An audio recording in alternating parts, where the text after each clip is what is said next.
All right, hello everybody. This is Charles Barnett, and I'm gonna put my coaching hat on today, Coach Barnett, and I want to help running backs or running back coaches.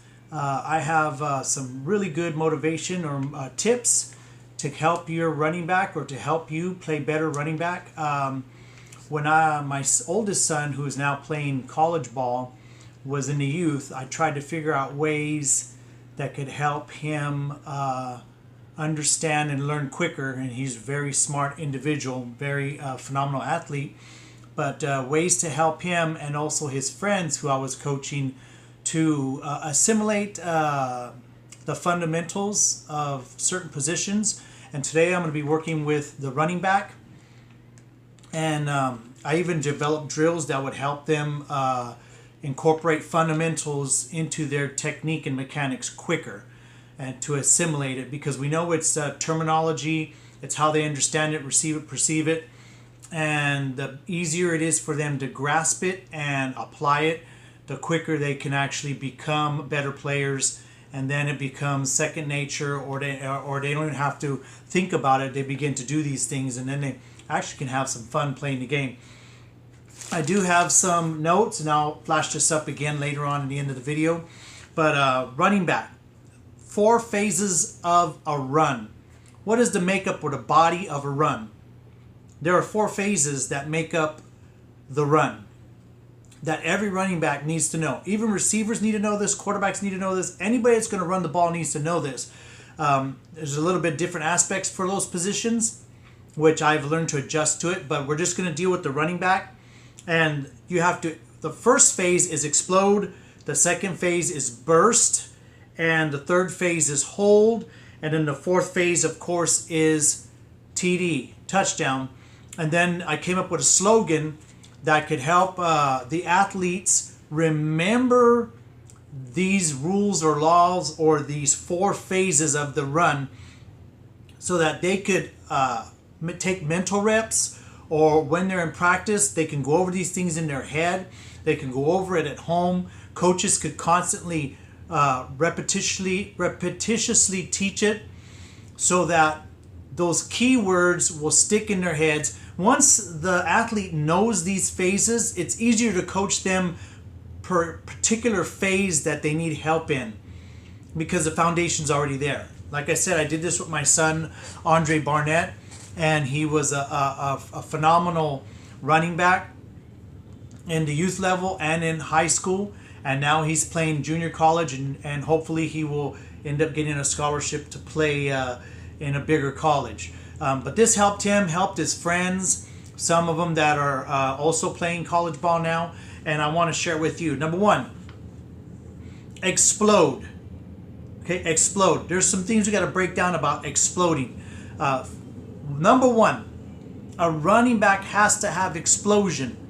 His first several steps have got to be so explosive, or he won't be able to get past the first, or the trenches. He won't be able to get past the line of scrimmage.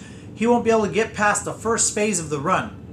Excuse me. So, first thing you got to do is you got to explode. Explode through the hole. Now, when you explode, there's some things that you got to do. And there's a lot of different ways of them doing it nowadays, but basically you got to have a forward lean and you got to stay low. A lot of running backs, they stand straight tall, especially if they're in a 2-point stance nowadays. That's real popular.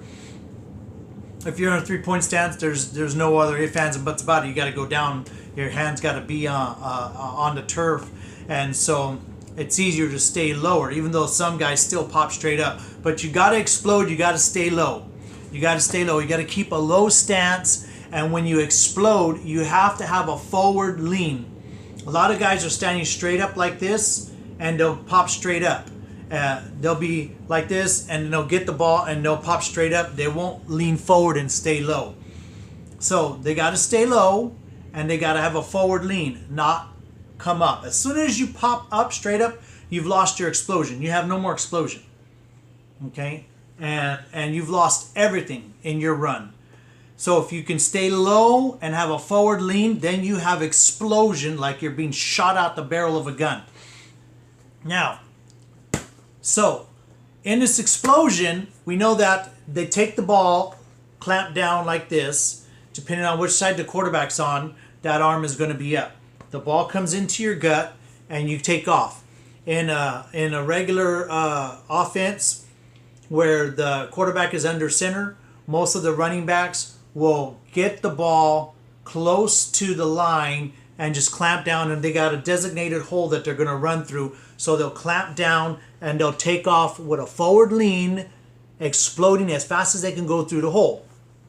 That's what you're supposed to do, because this is the best ball security, to get the ball and to clamp it down so you don't fumble it. Now, it's a little bit trickier in the pistol, where it's a 4-yard shotgun and the quarterback puts it in your gut and you're in a 2-point stance. So you have to adjust your explosion, because now you don't have the same explosion as if you were in a 3-point stance. Your explosion has become more complicated, even though you still can do it.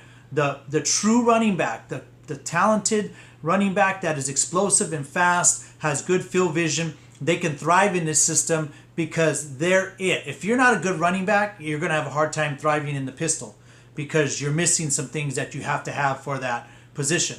There are some people who are just, they don't have field vision, but they got explosion and power, and they're good for the quarterback under center, hike the ball, give it to them, and they just blow through the hole and get their 4 yards in a cloud of dust, and that's okay. But when you're in a 2-point stance, your hand comes up, you're getting the ball, and especially if the quarterback is reading and you're not sure if you're going to get the ball or not, you have to learn to, you're not really running right off the bat super fast. You're kind of almost like you're like stepping, it's like a slow trot with the ball, because as soon as the ball is there and it's planted and it doesn't slip out, because they get used to feeling the ball start to come out, that's when they know the quarterback's pulling it and he's going to keep it. Okay? Now, don't get frustrated if your quarterback is pulling it and then decides to keep it there and you don't know it's there, because you think now you have to block or pull a fake because you think he's got it and the ball falls out to the side. That's not the running back's fault.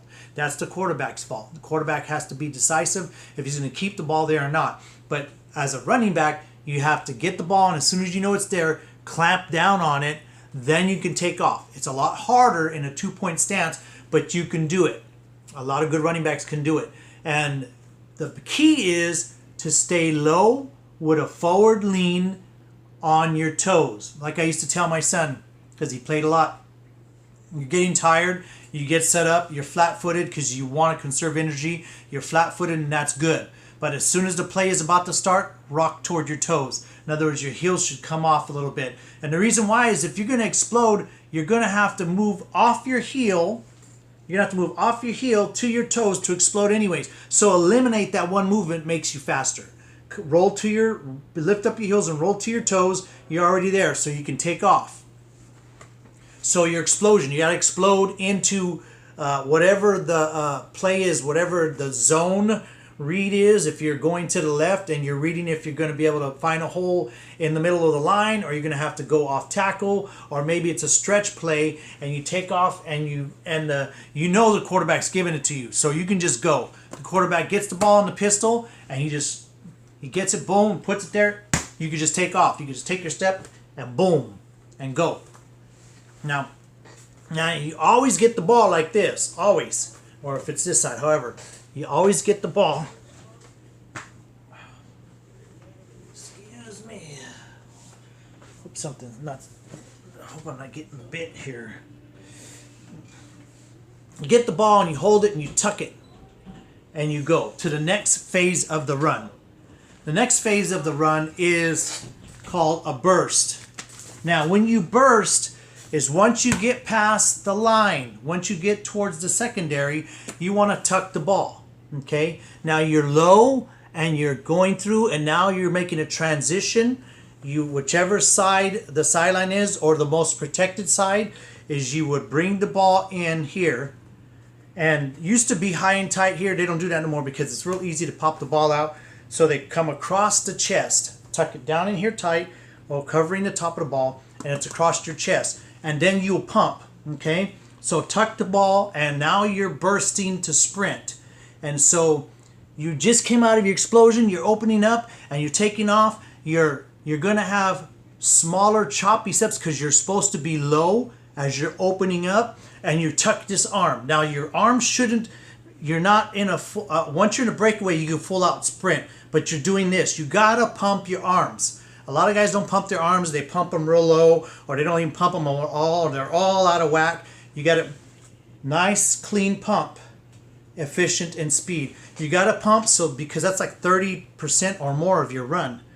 And also too, because you're also still navigating through traffic, if you're going to pump, some guys can do it where they don't move this arm at all. If you move it, just move it a little bit. Boom, boom, boom. It's okay to do this. It's not okay to do this. It's not okay to hold it like a loaf of bread. It's just keep it here. If you have to move, at least you move it like this. You can still, when you're going to meet contact, lock down the wrist and hold the ball down so it don't get stripped or popped out. But you're sitting there because you might have to straight arm. You might have to do whatever you have to do. You keep your arms tight in your breakaway. Once you get into the opening, you finally can break loose, then you can lengthen your stride. That means you went from short, quick steps to boom, boom. Now you're starting to get ground. Like you break down the sideline or you're straight up the middle. You can actually lengthen your strides, and now you're grabbing with your toes. You're lengthening your strides to however commensurate with your body frame. You don't want to be skipping like a deer, and you don't want to be running real short like this whole thing. You want to lengthen it out, then you can, that one pump arm can pump more better, just like as if you're a track star and you're all out open on a 100-meter. You want to lengthen your stride. That's your burst. So you explode through the hole, you navigate through, and now you can break away. You can boom, boom, boom, boom, open up a little bit. Now you don't have to be as low, and you still have a forward lean in a way, but you're a little bit more open because you're sprinting. Now if you're standing a little more straight up, it's okay because you're in the straightaway. Okay, you're open now because you're trying to get a full-on out sprint. That's the burst. Explosion and then the burst. Now part 3 of this run is hold. One of the most important parts of it, because this is where a lot of guys get caught. This is where a lot of guys lose the full potential of their run. Is you have to hold your speed. Hold your speed. You got to top out. Get to top speed and hold it. Okay? Hold your speed. Now control your slowdown. What is holding your speed? You get all the way up top speed. And a lot of guys are, ooh, and they start slowing down and someone catches them from behind. No, you got to learn. This is where you got to incorporate in your explosive training to do explosive workouts where you have to hold that explosion for 10 seconds. Matter of fact, that's what they say. This is the fastest way to get explosive speed, is to do explosive drills for 10 to 15 seconds, no longer than 15 seconds. If you could do 10 seconds real hard, that's good. That's what you want to do, because most runs are anywhere from 40 to 60 yards, and you're going to cover that in anywhere from 5 to 7 seconds. So what you got to do is practice holding your speed and all your explosiveness for at least 10 seconds so you can learn to not slow down. The fastest guys slow down the least. They have a slow slowdown. You don't want to have a fast slowdown. Okay?